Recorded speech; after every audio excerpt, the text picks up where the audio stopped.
જય માતાજી મિત્રો, કેમ છો બધાય મજામાં ને? તો સવાર પડી ગઈ અને જય જાગી પણ ગયો. જાગીને નાસ્તો કરીને જય આ વાસણ જોવા લાગી ગયો કે મમ્મીએ કેવા ધોયા હશે. વળી હું ઘરની સફાઈ કરવા લાગી તો જય પણ મારી સાથે સફાઈ કરવા લાગી ગયો. કાંઈ વાંધો નહીં, હજી નાનો છે ને, મોટો થશે એટલે એ કવરાવશે નહીં મને. અત્યારે હું જે કામ કરું એની નકલ મારી સાથે સાથે કામની નકલ કર્યા કરે છે.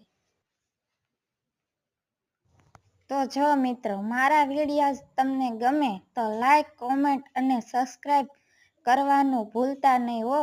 જય માતાજી, જય માં મોંગલ, બાપા સીતારામ બધી ફેમિલીને.